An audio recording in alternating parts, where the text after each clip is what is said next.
I am live here. Let me see if I can bring this camera down a little bit. I'm embarrassed to say I forgot my tripod and my microphone from the farm. I'm here at my house doing this live, so hopefully the sound is okay. I don't have like the best background, but oh well. Um, so if you're new here, my name is Dani. I own a flower farm in Texas. We are located in Splendora, which is right northeast of Houston. We are Zone 9B. And in today's video, I wanted to talk about money and numbers for this past year. I wanted to kind of talk about our sales, our costs, and how everything kind of went from that aspect this past year, which was our first full year on this flower farm. Hold on. Excuse me. So sorry. Had to sneeze. That's what happens on these lives. So a couple of notes before I kind of go into all the details. So our farm, we bought it last year in 2023. I've been growing for years and I started selling out of my home. And my husband and I decided to move forward with this business. And we bought a separate property in 2023 to start the farm. I was able to get some things up and running to make some sales that first fall that I was on the farm, but it wasn't like a ton. And so I knew that 2024 would kind of be like the first full year on the farm with that business. So, keep in mind, I had a lot more costs this past year just because than probably most other flower farmers, because our farm was on a separate property. And that's something we chose to do because of where we live. We love our home, but we live in like the suburbs. We have a good little backyard, but it's not like a farming backyard, and we didn't want to move. I mean, we love our neighborhood, our neighbors, our schools, everything's wonderful here, but I wanted to do this business. And so we realized that we needed to invest in a separate property. And in our case, lucky for us, we had the extra income hi there, everybody. We had the extra income to purchase a second property. So that's why we chose to kind of move forward with that, knowing that the first couple of years, we may be putting in a lot more money than it's giving back to us through the business. And also knowing that investing in real estate is almost, always going to be like a good bet. So if something happened, if the farm was a total failure, which I refuse to let happen, if something happened to me, whatever, and we had to sell the property in the future, we know that we could make our money back, if not make a profit. Casita asked, what are we talking about? So I wanted to talk about numbers and money from this past year on our flower farm. So I'm going to go through here shortly all my sales and my costs in case this is something that you guys are interested in or want to learn more about. So anyways, so that was our plan. And so with that, because we bought this second property, and once again, this is in Splendora, Texas, which is right northeast of Houston. We had a second mortgage, a second round of bills, second homeowners insurance, pest control, maintenance of, the area. So those were all like extra costs, and I'm not going to include those in my discussion just because I know if you are farming on your own property that you live at, you're already paying for all that, whether you're farming or not. And so I don't think it's relevant to talk about that, because if you're going to purchase a separate property, or even if you're moving to a property that you're going to live at and start a farm at, I mean, you can buy as big or as small of a place as you can afford. Luckily, flower farming is, good in the fact that you don't need a lot of land for it. You can do it on a smaller amount of land. Our property in Splendora is a little under 4 acres, which is plenty of space For flower farming, definitely plenty of space to be doing it mostly on my own. So, anything having to do with like the house, the property, I'm not really going to include in my number analysis unless it kind of directly has to do with or affects the farming aspect. So, let's just jump right in. I'll kind of go over my sales first, where I kind of sold everything this year, and then all of my costs, kind of things that happened, and then projections for next year. Um, with regard to one note on how the year went in general, I didn't make as much money as I set out to make, and I had a few things that happened, mostly weather related. So I tried to open up our U-pick in the spring, and we had a flood that wiped that whole area out, which I've shared about that on my YouTube and my social media. So that was like a big chunk of revenue that I lost. I also, we had a hurricane come through over the summer, kind of late summer, that wiped out a lot of my product and also caused me some extra big costs in cleanup, and I'll go over those shortly. So, several weather related events kind of really hurt my numbers this year, and I'm hoping, crossing my fingers, that that will not happen last year. I pretty much had every natural disaster you can have in our area happen this past year on the farm. So, moving forward, fingers crossed that doesn't happen again, and I won't have that directly affect my sales or my costs as much. So, sales for the year, I made right under $9,000. It was specifically $8,915.03. So, that was definitely lower than I wanted, but I don't think it's bad for like it being my first year. Now, kind of going through where I sold everything. So I finally was able to get my U-pick flower field up and running for the fall. We opened for 3 weekends, 2 days. We did like a couple of hours Saturday and Sunday. And total, I made $571.66, which was about 6% of my total sales. Now, that is definitely something I'm interested in increasing this next year. So I will, after I go through like my sales and my costs, I'll kind of talk about my plans for next year. But I really enjoyed the U-pick, and I want that to grow and be a bigger part of my sales for next year. Now, custom orders, that's going to be things like individual arrangements, that people asked me about, flowers that they needed for certain events, if they needed a bouquet. That came out to $838, which was about 9% of my sales. Then I had my CSA, which did really well for the first year. I think I had 12 or 13 people total, and that came to $2,329.02, which is about 26% of my sales.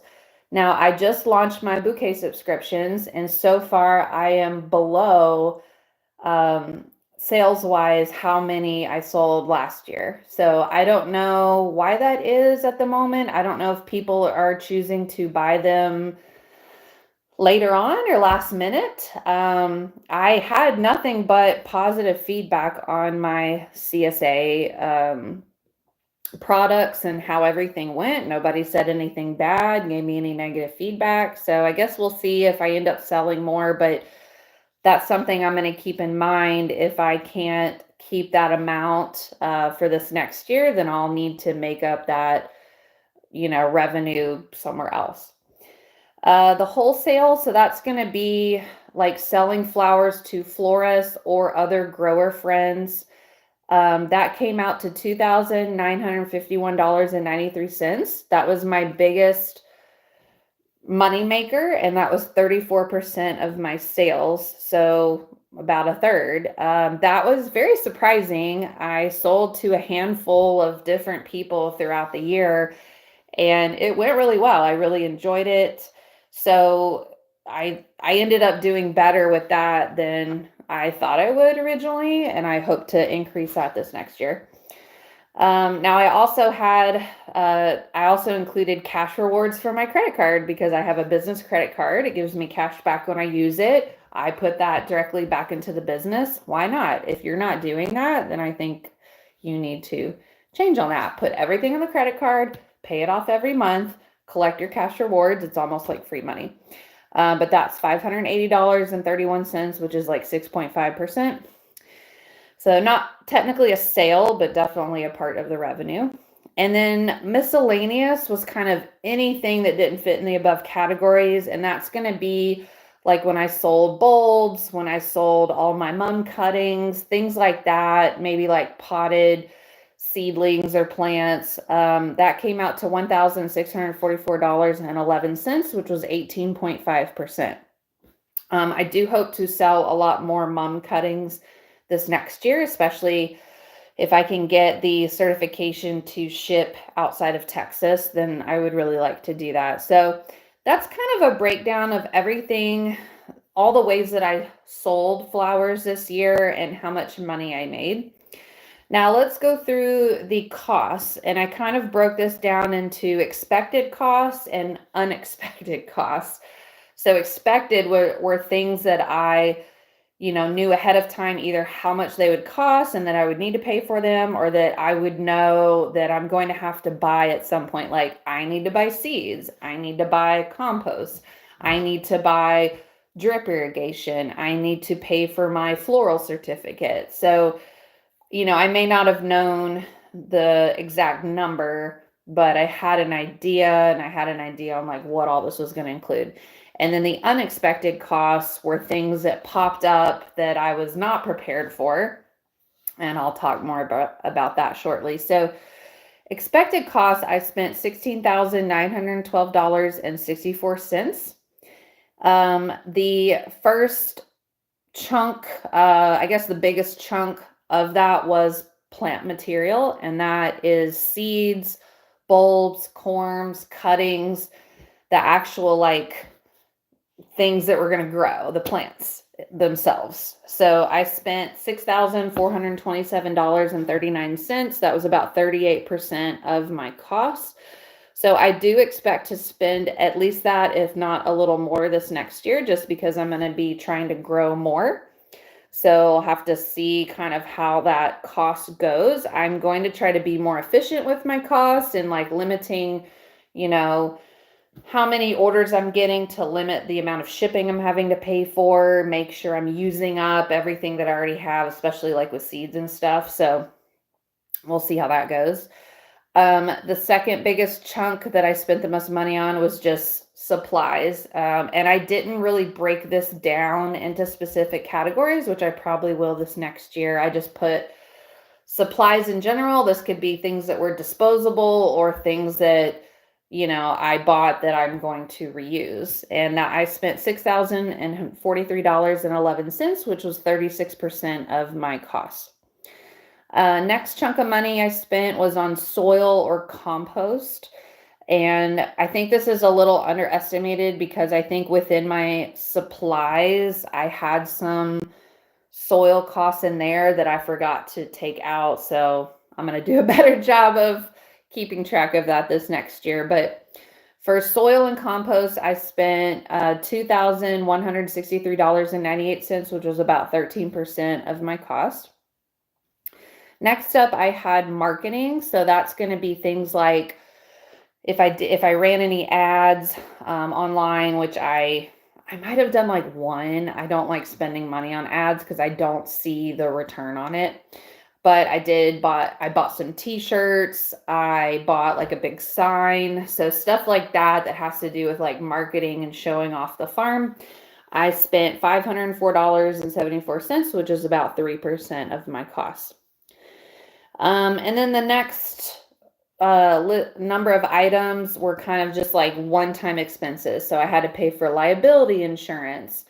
I set up an LLC before I was a sole proprietorship, so I switched to an LLC, so I paid for that. I had to buy my floral certificate, pay for my website on a yearly basis. I had to pay sales tax for my 2023 sales.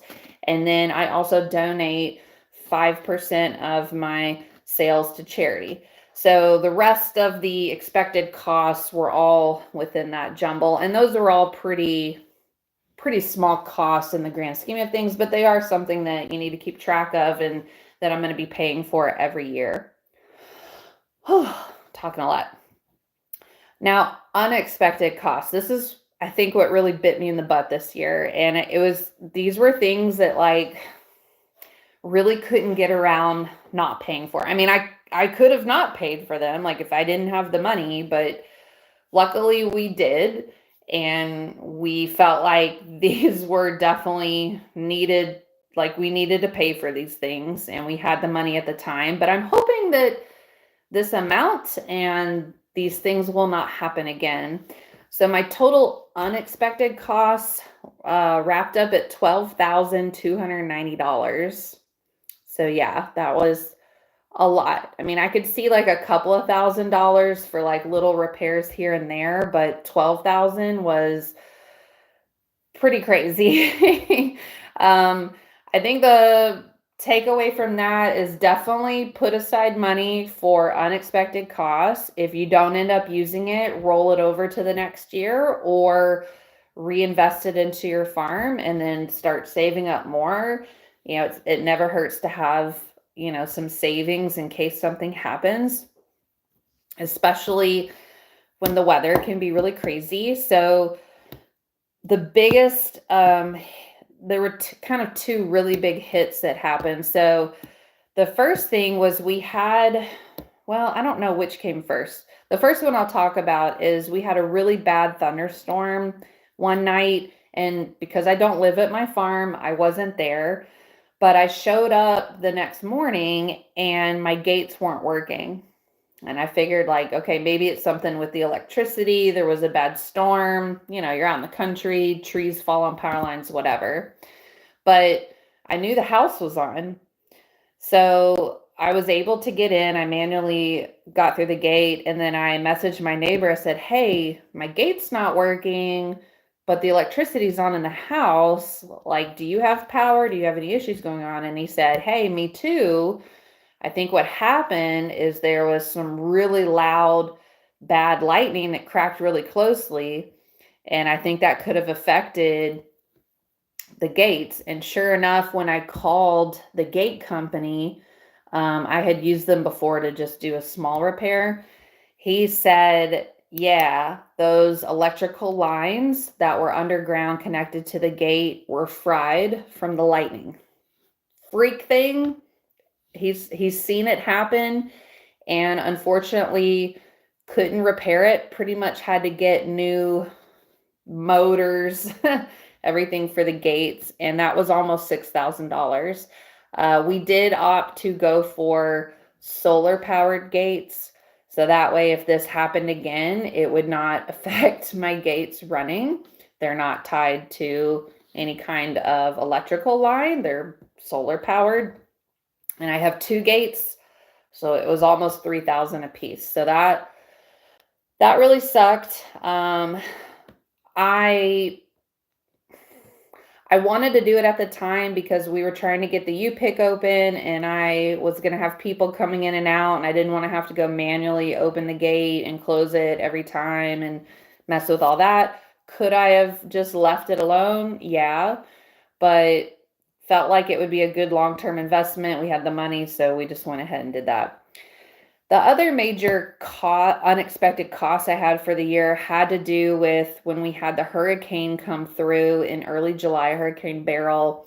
It pretty much hit Houston and went straight up through Houston. And like I said, we're kind of on the northeast side. We had like 80 to 100 mile an hour winds. Now, of course, we've had bad hurricanes before. I mean, we had Harvey, you know, dumped a whole bunch of water in Houston and a lot of the damage was from flooding. But this time there was a lot of damage through the city, especially on the north side from wind. And a lot of times that doesn't happen.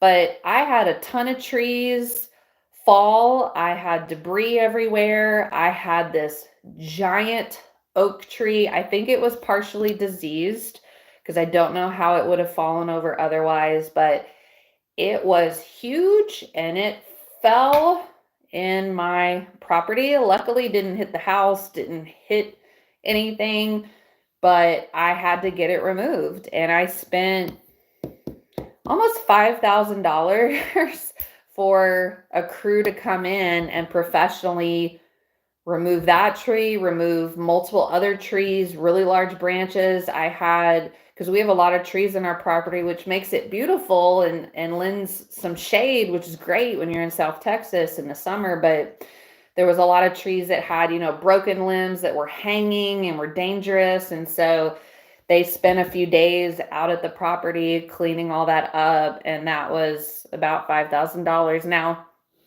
could I have left that? Yeah. But do people want to come visit a farm that has a giant dead tree in the front? No. And, some of the other like branches and things like those could be hazardous if you leave them and then all of a sudden they fall on someone's car or on a person picking flowers. So pretty much felt like we had to do that. And then the other couple of things that I unexpectedly had to pay for, I added in, didn't really think about this, although it made sense at the time, was I added another irrigation line from our well to a new field area. My neighbor did it for me. He only charged me like $550 and he did it all in one day. It was definitely cheaper to use him than someone else, but that was something I hadn't really thought about or planned for, but made sense and has been like really helpful. I mean, that's how I watered our larger U-pick area.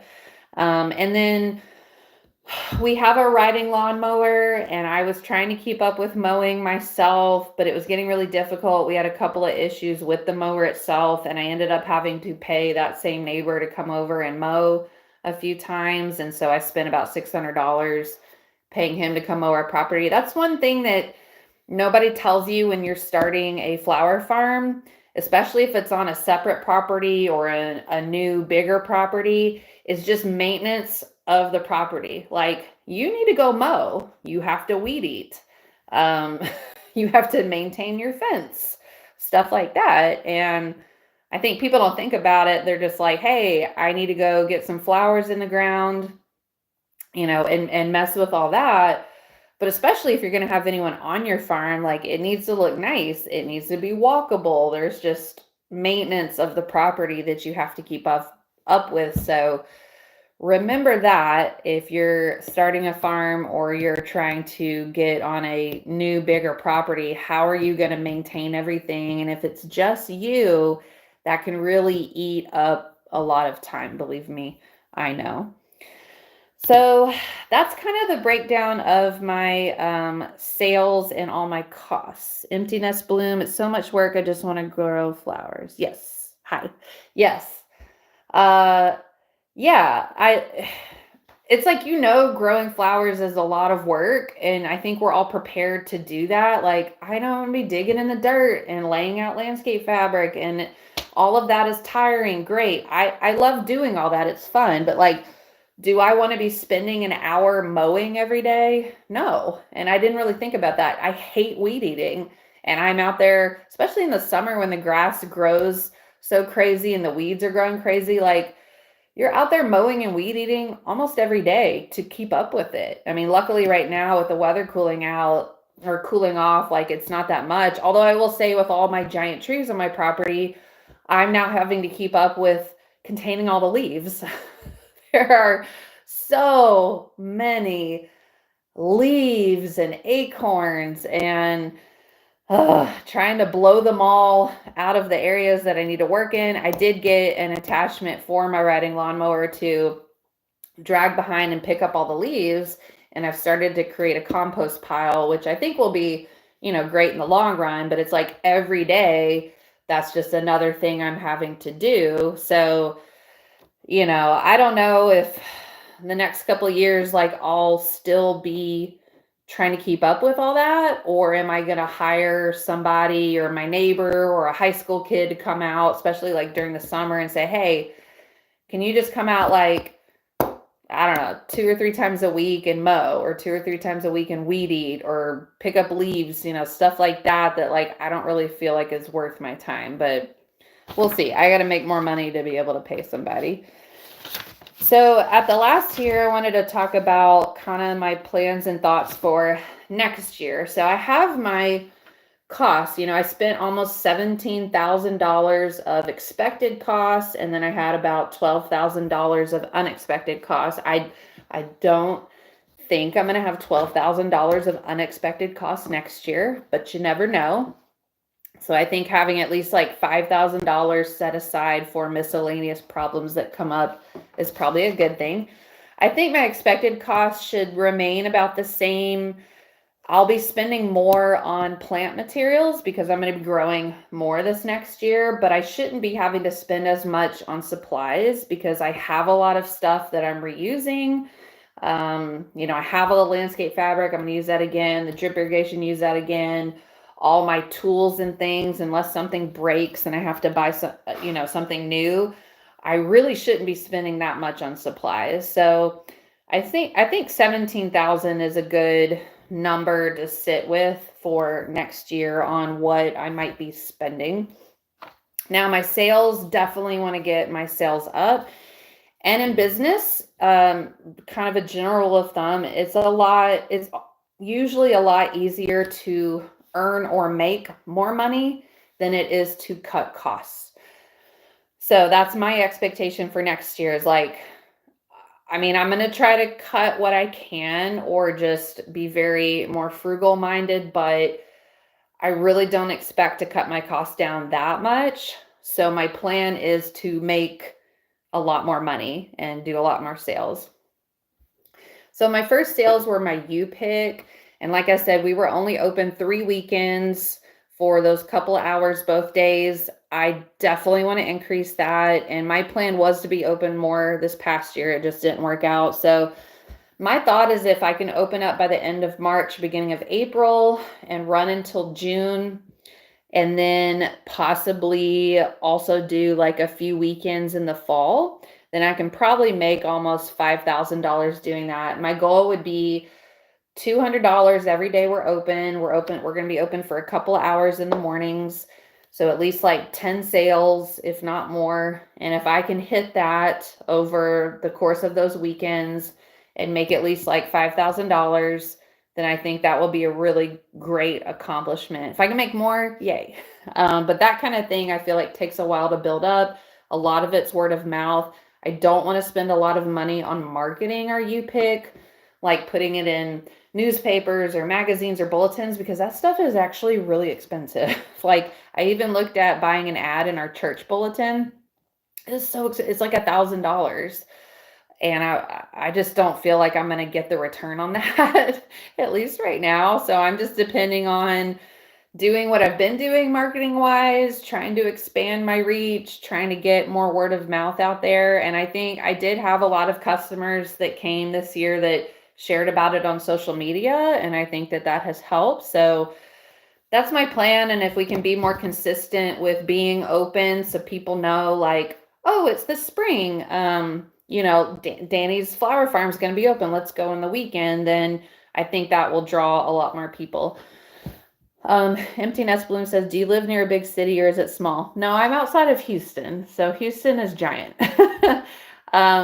From downtown, we're probably about 30 minutes. My farm's in Splendora, which is a small town. It's like, I think like 10,000 people. I consider that small.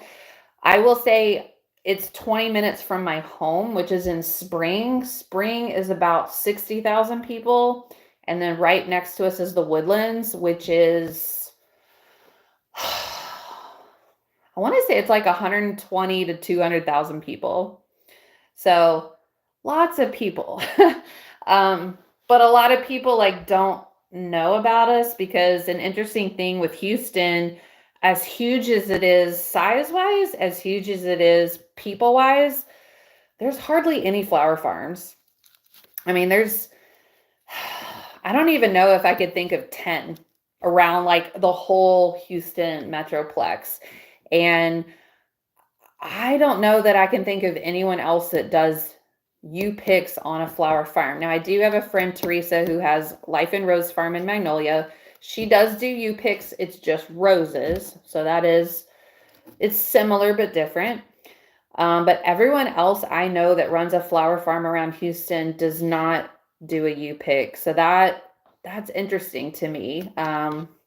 So probably need more people flower farming in Houston. But I think on that note, like, nobody thinks about that as an activity to go do, especially like with kids, because it's just not a thing here yet. So trying to get the word out. And when I've had a few people come, they're like, oh my gosh, like, this is so awesome. This is so cool. I had no idea this was here. This was a thing. And I'm like, yeah. So the potential is there. Custom orders. So this past year I had a little under $1,000. I'm just going to try to double that. So doing more, like trying to do some Easter orders, Mother's Day, random orders that people ask me about for parties or events. My CSA. So right now my CSA is actually making less money. I opened up my orders and I haven't sold as many as I did this past year. So at this point, I'm hoping just to kind of sell the same amount, maybe a few more. But honestly, I don't know why people are not purchasing as many right now, or if they are in the near future. That's something I'm going to have to keep my eye on. But I've kind of changed my ideas about the CSA. And I like doing a CSA, but it's a lot of work. I do all the deliveries, and I do feel like delivering the flowers instead of people picking them up is really like the best thing about the bouquet subscriptions. I would love to subscribe to something that like got dropped off at my door every week or every month. That's awesome. So I don't want to take that away, but because I do deliveries, it takes up a lot of time, and I'll probably reevaluate that after this next year if it's really profitable and worth my time. I mean, right now, this first year that I did it, it did make me a good chunk of money. I mean, it was 26% of my sales, so a fourth of my sales. If I can make that up somewhere else, great. It won't really hurt my feelings to let go of the bouquet subscriptions, but we'll just kind of have to see how things go the next couple of months. My wholesale, this is where I really want to dive in and make a ton more money. I did about $3,000 this year. I want to dramatically increase that. I'm going to try to hit like 17,000, which is, probably pretty crazy to make that big jump, but I really want to, my goal is to hit like $500 a week for as many weeks as I can sell. And that might be as soon as late January or February if my tulips bloom, depending on when they start, all the way through, Thanksgiving. I mean, I still had flowers in December. I ended up pulling a bunch of them in order to plant spring stuff, but I could potentially be selling wholesale flowers for 10 months out of the year, which would be fabulous. So I'm going to really try to I'm going to expand my reach, try to get more money per florist or per wholesale order, and then try to get a few new accounts this next year. But I've been letting everyone know, like, hey, I'm planning a ton of stuff. I want to be, real consistent on providing product every week. So stay tuned. Exciting things are coming. Let's see. My last category, just miscellaneous sales. I'm just trying to double that. I had made about $1,600 this year, so I'm going to try to double that to about $3,000. So that includes expanding my mum cutting sale in the spring and maybe selling like some other bulbs. I might be doing I've thought about doing like some cutting garden starter kits. So just buying like a small cell tray and starting seedlings that people can just purchase that, all at once, and they can take it to their home and plant it. And it would be like some popular cutting flowers. I think that could be a really good moneymaker because people like gardening in the area that I'm in. They just don't know what to do or how to do it. So I think if I just say, hey, for $30, you get this handful of flowers you can go put in your yard, I think a lot of people would would jump at that. I did sell when I did a farmer's market one time. I did sell some starts of some flowers, and they all they all sold out more than like my actual cut flowers. People wanted the seedlings. And then lastly, this next year, I'm going to add in doing a couple of events. I don't know if it's going to be a workshop or like, I don't know, some kind of event on the property, or this could include photography. So I planted a really big wildflower field, which I had done this past year, and I really want to try to market that for photographers, and then maybe do some other photography sessions throughout the year amongst the other flowers, especially now that I've got the property more like cleaned up and looking nice. We put a lot of work into it this past year. So my goal is to, make about $4,000 from doing a couple of events, and that could be selling tickets to a couple of workshops, photography, just, kind of like one-time things where people come to the farm for a particular reason. So total, my projections for next year would be about $33,550. That's going to be my goal. And I think breaking it down kind of week by week and month by month can really be helpful. So that's everything. I hope this was helpful. Kind of going through all the numbers, seeing what running a farm, a small farm really takes as far as like costs, what the sales can look like. And this is coming from somebody that this was our first full year with this farming property and really scaling up. So was I profitable this year? Technically, no. Can I do better next year? Absolutely. I think next year I could definitely be profitable. Ultimately, I want the farm to pay for itself, and that would include like the mortgage and the bills, which would be a lot of money, but I think I can get there. I don't know if I can do it next year, but I do think I can be profitable from a business standpoint next year. So that is the hope. And if you have not done this for your own business, or if you want to start a business next year, start a flower farm, I highly advise it. Go through all your numbers now that it's toward the end of the year. This will also help you for tax purposes for next year.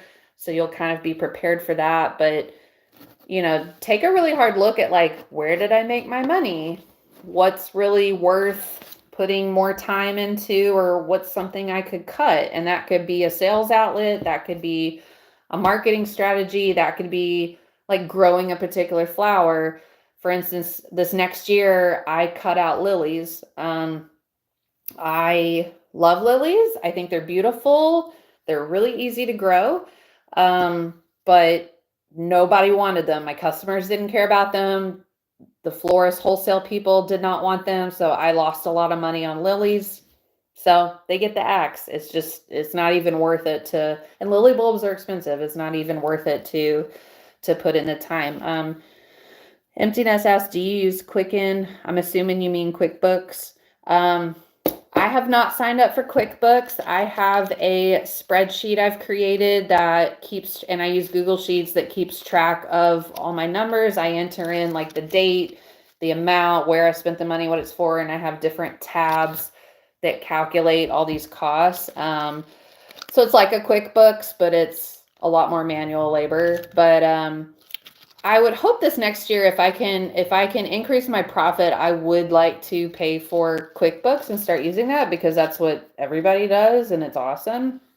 It was just one of those things that I didn't want to pay for this year. It's like one more cost, and I felt like what I'm doing right now, I could push it off a little bit, but I think as things get a little more complicated, and if I start making more money, it definitely would be a good investment. So we'll see for that. But thank you guys for tuning in. I've been talking way too long, and I got to go pick my kids up from school. I will save this video if you tuned in late and you want to go watch the whole thing. It was pretty much just a breakdown of our cost profit analysis for the year 2024 on our small flower farm in Splendora, Texas. I hope it was helpful. If you have any comments, drop them below, and I will see you guys in my next video.